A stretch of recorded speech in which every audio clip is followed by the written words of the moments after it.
Bom dia, gente. Tudo bem com todos?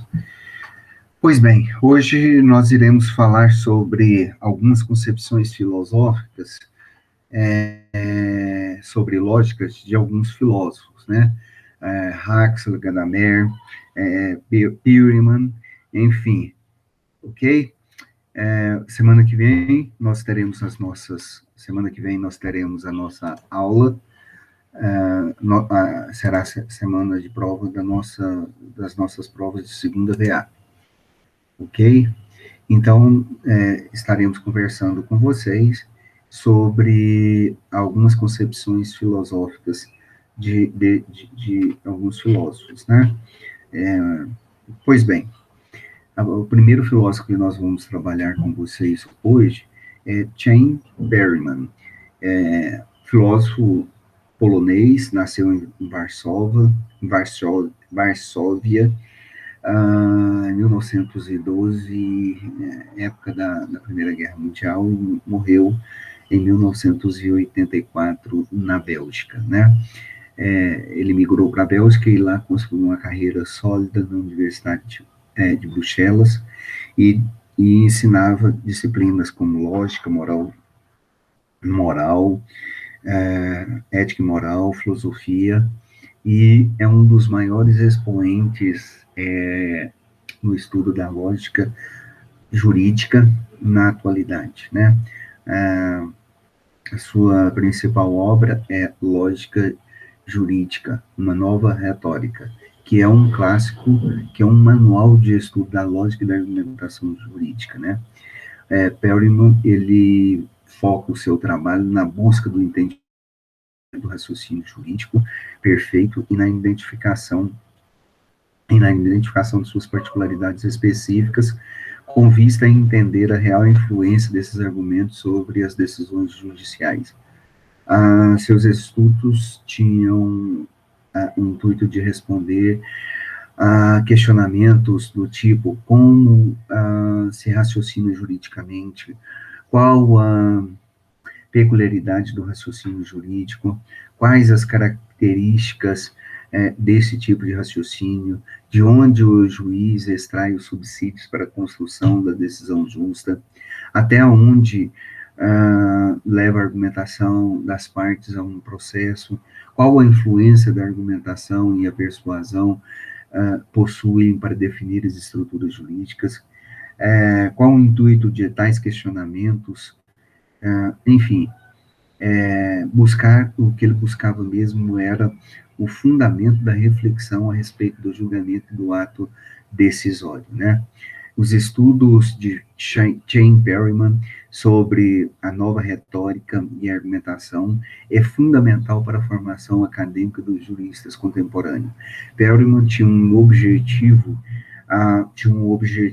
claro de declarar sua discordância quanto ao positivismo jurídico de Hans Kelsen, que vocês já devem ter estudado no curso de vocês, né? E colocava o raciocínio jurídico como uma espécie de um raciocínio exato, mecanicista.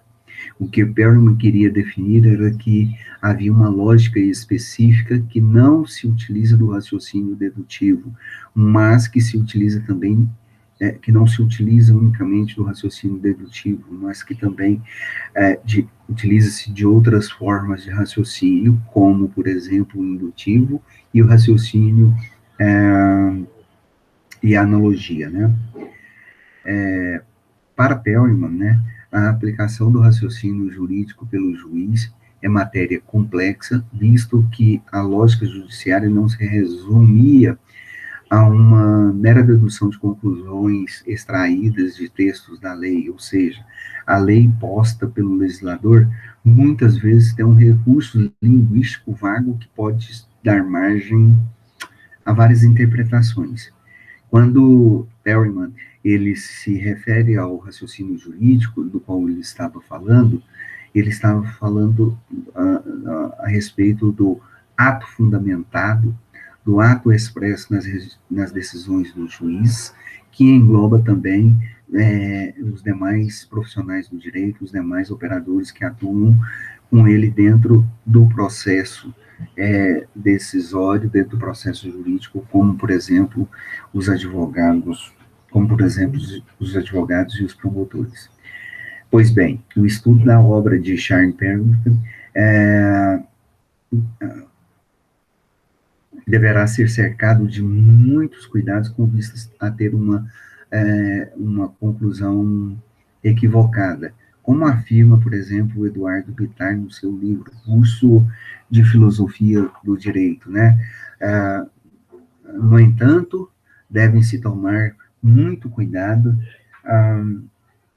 deve-se tomar muito cuidado ao estudar a obra de Perlman, que sejam, não se está pensando que seja possível definir a priori o que a justiça seja feita pelo juiz, uma vez que a atividade jurisprudencial do magistrado e exercida mediante a provocação das partes e a existência de um caso concreto a ser analisado. Não se está pensando em conceituar uma verdade judicial, ou por meio do qual o juiz expressaria a vontade da lei ou algo semelhante, mas no juiz do magistrado como interracional para o alcance do resultado socialmente institucionalizado. É o que fala em Bittar no seu livro, que é muito estudado, que já se tornou um clássico na filosofia do direito. Possivelmente deve ter estudado filosofia 2, né? Pois bem, o pensamento de Perelman volta muito mais para a prática do direito e muito menos para a estrutura lógica formal do pensamento. Isso se dá em sua função, da sua intenção de conferir autonomia ao raciocínio jurídico em relação à lógica formal, inserida pelos positivistas nas ciências humanas e jurídicas. Perelman não trabalha com o conceito de verdade, mas sim substitui esse termo, muitas vezes, né, por termos muito mais apropriados, como razoável, equitativo, aceitável, admissível, né, termos esses para expressar o raciocínio jurídico. Nesse sentido, ele queria demonstrar que o juiz não era simplesmente o porta-voz da lei.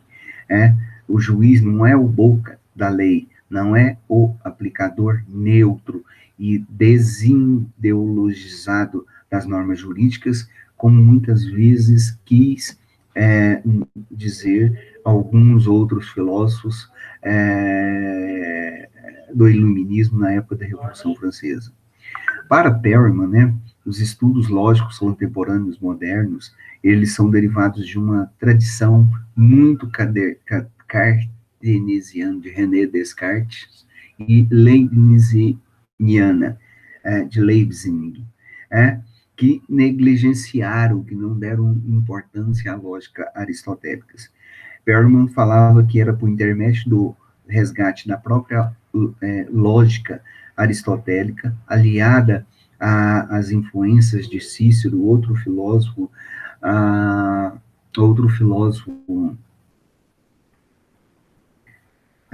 romano, né, que haveria de nascer uma semente adequada ao tratamento e análise dos problemas jurídicos contemporâneos, de forma dentro da perspectiva de Perelman. Para ele, a utilização da lógica não formal, ou seja, da lógica aristotélica judiciária, era um recurso utilizado para reinventar as dimensões dos sistemas jurídicos em seu funcionamento dentro de uma dinâmica, dentro da prática. A influência de Aristóteles nas obras de Perelman era notória, muito notória, demonstrando que o autor buscava sempre o embasamento teórico de Aristóteles. A lógica jurídica para ele consistia numa lógica argumentativa e por meio do discurso que era por meio do discurso que se orientaria à construção do saber jurídico, da justiça, da equidade, da razoabilidade, da aceitabilidade das decisões judiciais. A lógica, para ele, não obedeceria a esquemas rígidos de formação, elocução e dedução. Tratava-se de uma lógica material, prática, com o firme propósito de produzir efeitos diante de um auditório. Ah, para ele era pacífico o entendimento de que o operador do direito, através dos seus argumentos, influenciava a própria decisão do juiz. O juiz, quando entrava em contato com os argumentos, com os documentos, com as provas orais, recebia informações que recebe informações, na verdade, que que posterior, que posteriormente vão ser condensados aos processos final de julgamento, que é a própria decisão. A proposta dessa nova retórica de Perryman era de reformular o pensamento jurídico contemporâneo, desvinculando-se do pensamento positivista, propondo ao juiz não pensar de fatos exclusivamente com os ditames da lei, mas sim pensar nos fatos como situações passíveis de valorização que se revelam por intermédio do discurso e da prática judiciária. Né? O trabalho desenvolvido por Perryman tinha foco no raciocínio, então, jurídico, né? Raciocínio jurídico, que é o próprio raciocínio decisório. Ou seja, no poder de dizer que o direito está no poder do juiz. Com este princípio fundamental é que Perryman visa afirmar que a lógica jurídica difere das demais tipos de formas de lógica por ser uma lógica dialética, argumentativa, sendo não uma lógica dedutiva, tá? Sendo não uma lógica dedutiva, mas, como nós poderíamos dizer, né, seria não uma lógica dedutiva, não uma lógica rígida, abstrata, dentro dos fatos do qual se analisa algum fato jurídico, alguma questão jurídica. Todo o raciocínio jurídico para Perryman é traçado em meios a fatos concretos do dia a dia, como os fatos sociais, como os fatos políticos, como os fatos econômicos, dos quais vão surgindo diante das decisões que regulam cada acesso concreto em particular. Né? Daí, então, a atualidade do pensamento contemporâneo de Jane Perryman, né, até hoje, nos nossos dias, é muito estudado, justamente por causa dessa realidade, dessa busca desses fatos dentro de uma realidade mais atual. Um outro filósofo também muito importante que deixou contribuições e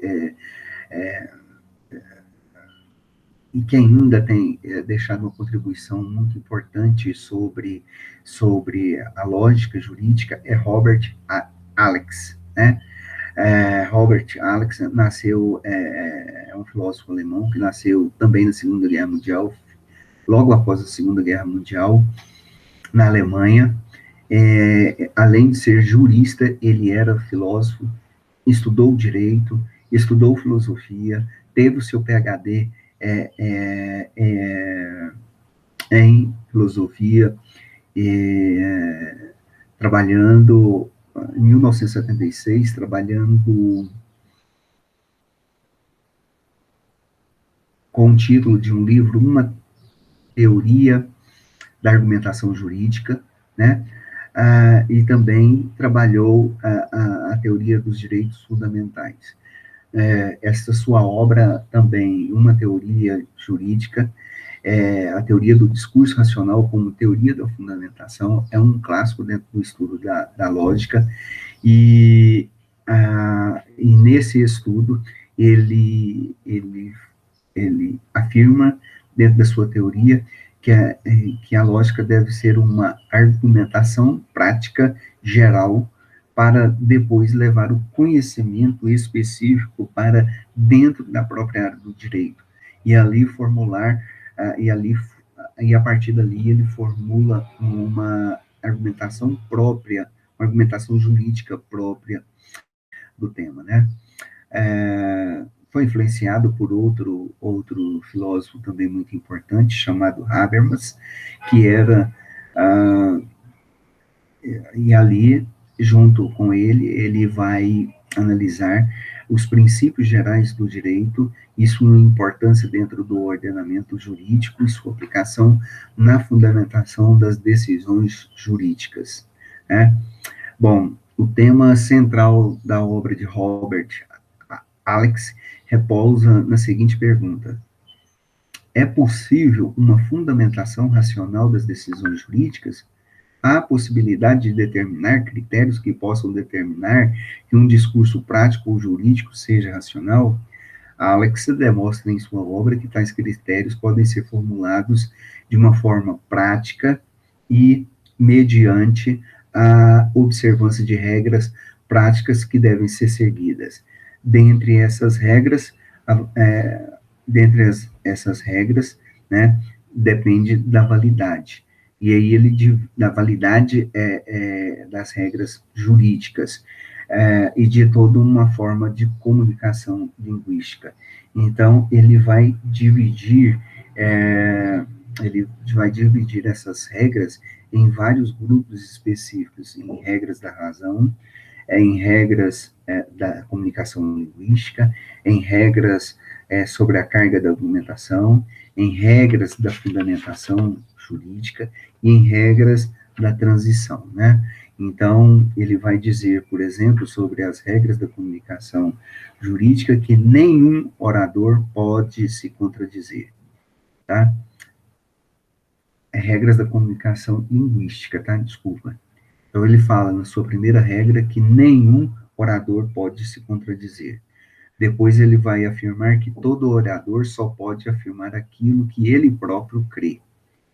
Terceiro, ele vai falar que todo falante que aplica um predicado F a um objeto A tem que estar preparado para aplicar F a todo outro objeto que seja semelhante a A em todos os seus aspectos. E, por fim, diferentes oradores não podem usar a mesma expressão com diferentes significados, né? Essa aí é a primeira regra do orador no que diz respeito à comunicação linguística. Depois nós temos as regras da razão. Segundo ele, não é possível haver um discurso prático sem afirmações. E aí nós temos 5 regrinhas básicas para isso, né?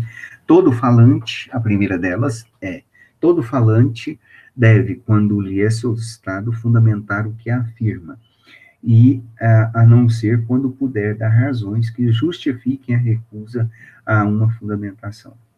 Segundo, quem pode falar pode participar do discurso. 3, todos podem transformar uma afirmação num problema. 4, todos podem introduzir qualquer afirmação no discurso. 5, todos podem expressar suas opiniões, seus desejos e suas necessidades, né? Depois nós temos as regras sobre a argumentação. Sobre as regras da argumentação, Robert Alex falava que quem pretende tratar de uma pessoa A de maneira diferente adotada para uma pessoa B está obrigado a fundamentar isso, né? Segundo, quem ataca uma afirmação que não é objeto da discussão deve dar uma razão para isso.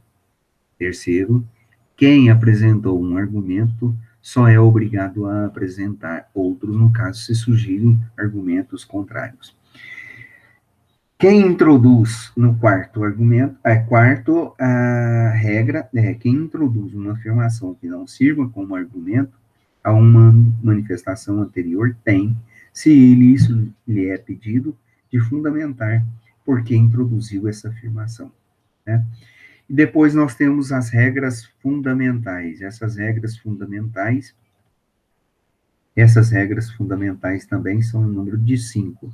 E ele afirmava: a pessoa que afirma uma proposição normativa que pressupõe uma regra para a satisfação dos interesses de outras pessoas devem poder aceitar as consequências dessas regras, também no caso hipotético de que elas se encontrem na situação daquelas pessoas. Segunda regra, as consequências de cada regra para a satisfação dos interesses de cada um devem ser aceitas por todos. Terceira, toda regra pode ser ensinada de forma aberta e geral. Quarto, as regras morais que servem de base às concepções morais do falante devem passar por uma análise histórico-crítica. Não passará por esta prova se a regra moral perdeu sua justificação, se a regra não pode ser explicada racionalmente desde sua origem, nem há novas razões que a justifiquem. E a quinta regra, é preciso aceitar os limites da possibilidade e a realização dos fatos. Depois tem as regras da transição, né? As regras da transição, nas regras de transição, nós temos, no discurso prático, surgem os problemas que obrigam a recorrer a outros tipos de discurso. Isso dá lugar a mais 3 regras diferentes. Para qualquer falante, em qualquer momento, é possível passar para um discurso teórico. Para qualquer falante, em qualquer momento, é possível passar para um discurso de análise de linguagem, e para qualquer falante, em qualquer momento, é possível passar para um discurso, uma teoria do discurso. Portanto, nós podemos perceber que a obra de Robert Alex trata-se do desenvolvimento racional do discurso jurídico a partir da observância de regras e formas lógicas, né? Como o que nós dizemos aí para vocês há pouco, né? O trabalho de Alex, né, é dar coerência ao discurso jurídico para evitar que as decisões judiciais chegam a absurdos e incoerências em suas formulações. Tá? Resumidamente, sobre Robert Alex, gostaríamos de deixar isso para vocês. Um outro filósofo muito importante também é Luís Recasens Seixas, né? Ele é um espanhol, fez seus estudos universitários no período de 1918 a 1925, depois nos seus estudos de pós-graduação, ele foi discípulo de vários outros mestres filósofos, como Del Vecchio, em Roma, Stammler, Rudolf Smann, Hermann Heller, em Berlim, Hans Kelsen, Felix Kaufmann, enfim, alguns dos principais filósofos na esteira do pensamento jurídico na época, né? Pois bem, ele defendeu a ideia, ou na sua tese, ou a sua teoria, ele defendia a ideia do emprego de um método específico, o uso da lógica do razoável, né? Definida por ele como uma razão impregnada de pontos de vistas estimativas, de critérios de valorização, de pautas axiológicas e, além de tudo, de ensinamentos colhidos da própria experiência no mundo, universo jurídico, né? Para ele, esse método, né, o intérprete, ele deveria deixar de lado as diferentes formas de interpretação, se fosse literal, se fosse subjetivo, objetivo, se fosse posturdinário, histórico, analógico, por equidade, não interessa, qualquer tipo de interpretação que fosse defendido, a filosofia do direito não deveria ou não tinha condições de escolher um método específico ou uma tábua de prioridades, vamos dizer assim, de vários métodos de interpretação. Por quê? Porque para ele a única regra que se poderia formular como universal a validade era a de que o juiz sempre deveria interpretar a lei segundo o método que o levasse à solução mais justa entre todos os métodos possíveis. Defendia a ideia, de atitude não consubstanciada em desrespeito à lei, porque, segundo ele, ao legislador caberia emitir mandamentos, proibições, permissões, mas não comete o pronunciamento desta matéria estranha à legislação, mas sim referente à função do assunto hermenêutico, né? Sitchin falava que a lógica não, a lógica da inferência não deveria ter o caráter neutro e somente explicativo. A lógica do razoável para ele, proposta por ele, procurava entender os sentidos, os vínculos, as significações dos problemas humanos e, portanto, também dos problemas políticos e jurídicos, assim como realizar as operações de valoração, estabelecer as finalidades ou os propósitos, tá? E mais especificamente ainda no que diz a atuação dos magistrados, especialmente nas sentenças, né, que muitas vezes é fruto estimativos, pois muitas vezes o próprio juiz ele tem uma intuição sobre a justiça do caso concreto e não separa sua opinião a respeito das dimensões jurídicas dos mesmos fatos. A instituição é um complexo integral e unitário que engloba para ele dois aspectos, fatos e direitos. A este aspecto particular, o referido, o autor, né, ele ele entende que a intuição do juiz é essencial, é importantíssimo, tá? E que a função do juiz é manter-se dentro da observância do direito formalmente válido, seja esse direito sempre uma forma criadora, ou que esse direito seja uma forma criadora, pois ele deve se alimentar-se de um complexo de valorizações particulares sobre o determinado caso concreto. Ah, bem, para ele, né, não se trata de uma espécie de direito alternativo ou se fazer um uso alternativo do direito, né? Trata-se do julgador fazer um uso da solução mais justa, ah, aplicável dentro do caso concreto, né? Para ele, a estimativa jurídica deve informar ao intérprete ou ao aquele que profere a sentença sobre quais os valores, vamos dizer assim, cujo cumprimento deve ou não deve ser perseguido dentro da lei, dentro pelo direito, tais como justiça, dignidade da pessoa, cumprimento, se é, cumprimento, dignidade da pessoa humana, liberdades fundamentais, ordem, bem-estar geral, paz e etc. Né? A lógica para ele, então, para Recasem e Sitchin, a lógica formal, ela não se esgota na totalidade do logos, da razão. É apenas um setor dela.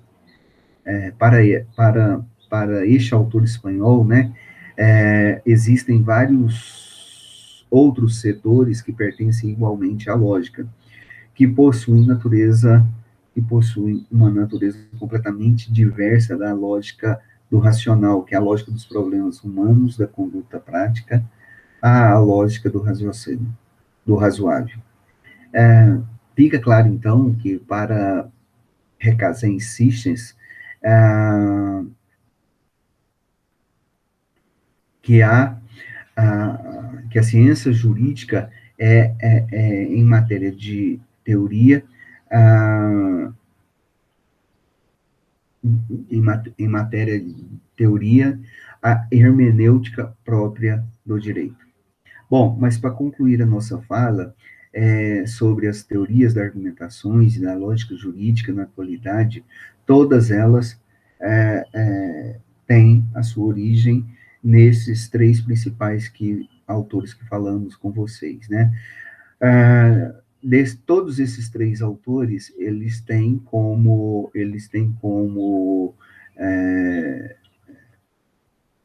todos esses três autores, eles compartilham e têm em comum a rejeição à lógica formal aristotélica como único instrumento de raciocínio jurídico. A lógica aristotélica é importante e é válida, mas tem que ser aliados a outros instrumentos de raciocínio jurídico. Daí, é importante começar no estudo dentro da lógica aristotélica formal e passarmos para a lógica simbólica, como já fizemos no nosso curso durante esses dias.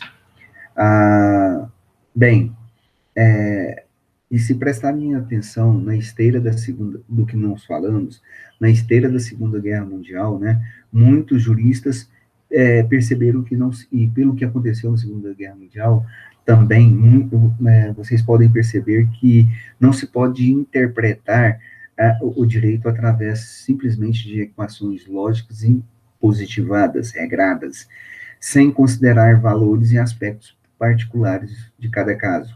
Não se admite um positivismo mais obcecado, nem um justnaturalismo exagerado.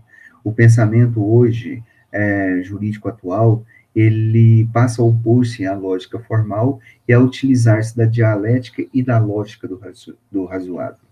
O direito, né, como fato gerado no seio da sociedade, que está em constante evolução, exige do operador de direito que analise os fatos com a visão estrita do caso, tá? Estrita de cada caso, aplicando uma norma de forma a moldar as situações apresentadas e obtendo, assim, o maior grau de êxito em sua aplicação, abandonando definitivamente o simples silogismo e partindo para a discussão das questões jurídicas. Os operadores, então, do direito, né, principalmente os magistrados, devem preocupar-se com a razoabilidade das decisões e argumentações jurídicas, visando, com isso, fundamentar as suas decisões, as suas ações e a solidificar a evolução da lógica jurídica, né? Esse aí essa é a nossa fala agora sobre a importância da lógica da argumentação, a teoria da argumentação e da lógica jurídica, ressaltando esses três referenciais teóricos aqui com vocês, né? Pois eles é quem embasam a nossa discussão, ok? Vou interromper a gravação e hoje nós vamos ficar por aqui, lembrando a vocês que vocês deverão estudar essa semana essa semana, né, do dia 13 em diante, pois já daqui a pouquinho a nossa prova de segunda-feira estará aberta e vocês terão 5 dias para fazer essa prova, até sexta-feira da semana que vem, tá? E aí, no sábado, nós fazemos a devolutiva da prova e continuaremos com as nossas aulas, ok? Pois bem, muito obrigado a todos vocês e até semana que vem. Boa prova, ok?